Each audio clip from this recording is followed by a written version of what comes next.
Fala galera, beleza? Bem-vindo ao canal Olho nos Dividendos e hoje, nós vamos falar sobre debandada estrangeira. Então, saída de estrangeiro em setembro, quando que podemos virar esse jogo? Além disso, Transmissão Paulista, nova emissão bilionária de debêntures. Mercado não se agradou com a promessa de ontem, né? O discurso de promessa aí de reolhar os gastos, né? Então, novas estratégias em relação ao fiscal, nós vamos falar sobre isso. E também, né, lá no final, a Vale conseguindo aí fazer bons negócios no curto prazo, além da recomendação de banco gringo para preço-alvo de Vale. Para começar, vamos destacar o pregão de hoje, né, semana de vencimentos, é importante falar sobre isso, porque nós temos na carteira alguns ativos que, né, tem aí também atrelado derivativos de opções com vencimento nessa semana. Vale no 61,17, chegou a bater os 60 hoje, queda de 1,23. Nós tivemos queda no minério de ferro também, que colaborou para a queda de Semin 3, CSN Mineração, 0,5, fechou também no 5,95. É um papel que está aí laterizado depois da alta, né? Saiu lá dos R$ 5 agora para chegar na casa dos 7, depois anúncio de proventos e depois recuo para baixo dos R$ 6. Então está laterizado ao menos no curto prazo.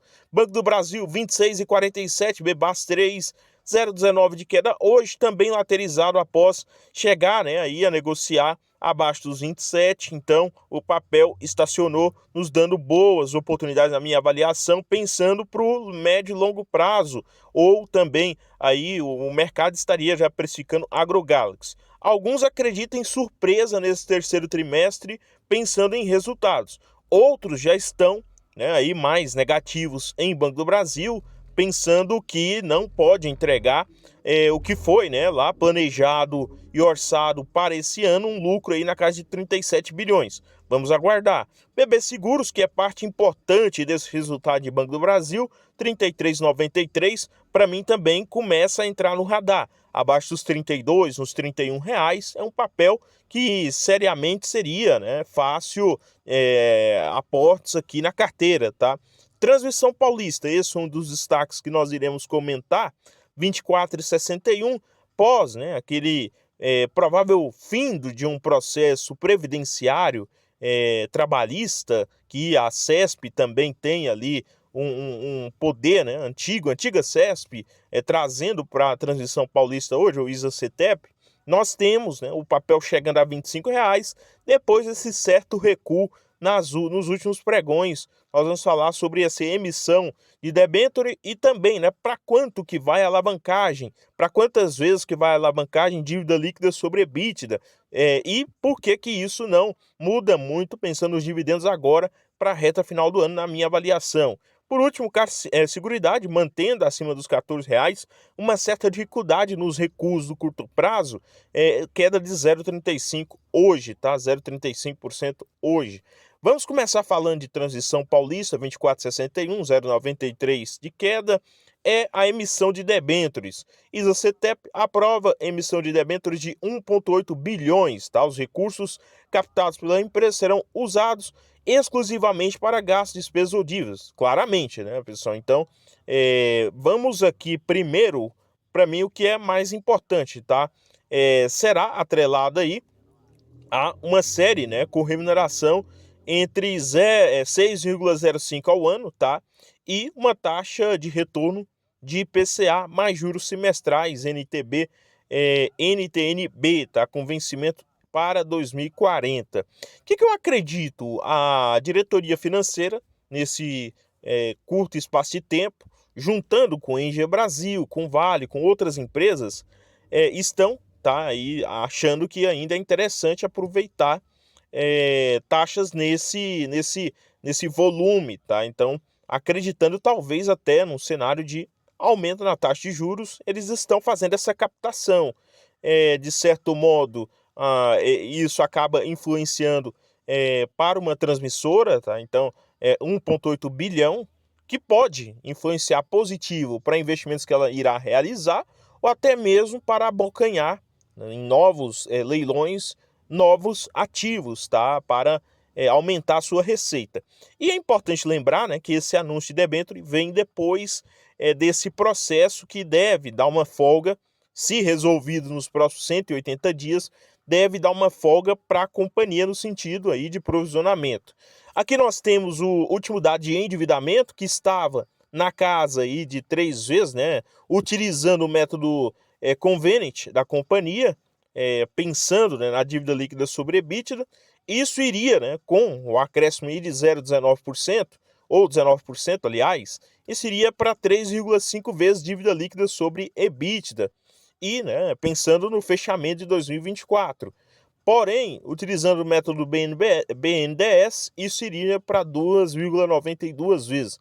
Sobre dividendos, é importante mencionar que o provável anúncio de proventos irá ocorrer relacionado aos 9 meses de 2024 e não ao quarto trimestre em exclusivo, tá? Então esse é o meu entendimento aqui do porquê acredito ainda num volume acima de R$ 2 por ação, ali muito atrelado ao endividamento não superior a 3 vezes dívida líquida EBITDA, tá? Que dá ali cerca de 70% de distribuição do lucro líquido para os acionistas. Então vamos acompanhar como que isso irá se desenrolar. É importante que esse anúncio está bem próximo, é bem provável que aconteça agora no anúncio de resultados também do terceiro trimestre, tá? Então vamos acompanhar e aproveitar também as boas oportunidades. Sobre a saída do estrangeiro, investidor estrangeiro debanda da bolsa com deterioração do cenário macro. Então, aí a questão é, né, que lá fora nós tivemos alguns fatores, um deles é a queda na taxa de juros, porém, o que eu acredito? É importante falar que entrou também, tá? Em agosto e julho foram meses de entrada de capital, então isso é comum, em um mês entra, no outro sai. Olhando o saldo, né? O saldo é negativo para o ano, para esse mês o saldo ficou negativo, olhando setembro, 1,7, tá? 1,7 retirado à vista, o total de saída líquida foi de 5,5 bilhões para setembro. E para outubro o número já chega acima de 4,6 bilhões, fazendo preço no curto prazo. Aí, né, sempre observada a questão da preocupação fiscal, o discurso do governo mudou nos últimos dias, tá? O governo, inclusive hoje, a Simone Tebet falou em corte de gastos, mas o que não surpreendeu o mercado, ou o mercado não aprovou? Foi a fala de que, né, o corte de gastos devem ocorrer por meio de super salários. E qual que é a parte mais difícil de ocorrer corte de gastos? São os super salários, ou seja, uma tarefa, não vamos dizer que é praticamente impossível, mas muito improvável. Então, o mercado não se sentiu atraído pelo discurso do governo, ao menos no curto prazo, tá? Então vamos acompanhar como que isso também irá se desenrolar.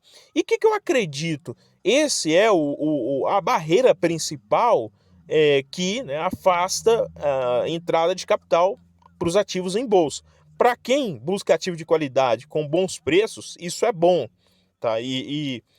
Para isso, né, acontecer aí no médio e longo prazo, você ter uma virada, realmente o governo não pode ficar só no discurso, tem que ter mudanças.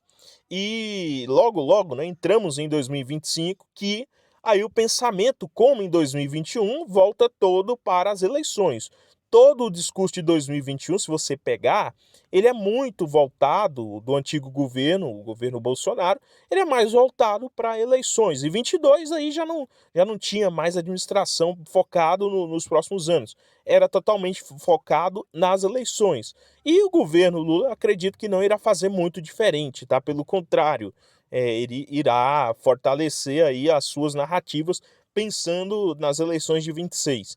Sobre Vale, que tivemos algumas boas notícias recentes, recentemente a notícia ruim seria a emissão de dívida, a depender, né, do volume, né, ser mais de 6 bilhões e a depender da taxa, pode ser uma notícia ruim, se o capital, né, não for muito bem utilizado, você, né, acaba perdendo ali a capacidade de pagamento de dividendos, fazendo investimentos que muitas vezes não terão retorno. Vale no 61, queda de 1,23. Hoje, CAD aprova compra pela Vale de participação no complexo Minas Rio da Anglo América. Então aí é praticamente uma parceria entre as duas companhias, no qual, né, a Vale deve ajudar na operação, né, e ter um ganho com isso também no escoamento de minério de ferro, então utilizando uma de suas ferrovias para escoamento de minério de ferro e produção também, no qual, né, pode chegar aí a 26,5 milhões de toneladas de ferro de maneira anual. E quem está positivo com a Vale, né, positivista também com a Vale, é o JP Morgan. Então, para eles, Vale é R$ 80 pensando aí nos próximos meses, tá? Então, com potencial de alta para até 29%, saindo o preço-alvo de 77 para R$ 80 e também com a persistência no pagamento de dividendos, com a finalização de problemas governamentais, que é o caso da entrada agora do novo presidente Gustavo Pimenta. Então vamos acompanhar também esse movimento em Vale. E para quem tem Petrobras, mais de maneira geral, né, isso pensando em Bolsa Brasileira, seria o novo pré-sal lá da Petrobras, né, margem equatorial. Nova era do petróleo poderá superar, né, o pré-sal e gerar bilhões para as petroleiras, segundo estimativas, o potencial aí de até 30 bilhões de barris de óleo equivalentes. A questão aqui são as aprovações, né? Aprovações de maneira técnica disso. O que eu acredito? O governo Lula não irá querer deixar passar essa oportunidade, né, de um novo pré-sal para fazer nome, principalmente para as eleições de 26, tá? Esse é um entendimento aqui primário meu, mas vamos acompanhar também como que isso irá se desenrolar. No mais, pessoal, esse é o vídeo, não representando uma recomendação de compra ou venda de ativos. Logo, logo começa, né, a temporada de resultados do terceiro trimestre de 2024, que é já uma prévia da finalização do ano de 2024 e também novos anúncios de proventos para a reta final do ano. Nós traremos aqui nesse canal de maneira diária e resumo semanal no canal O Gerador de Riqueza. No mais, se você gostou do conteúdo aqui do canal e é um novo investidor, inscreva-se, compartilhe, curta, comente a sua opinião sobre os ativos mencionados. Desejo a todos bons aportes e até o próximo.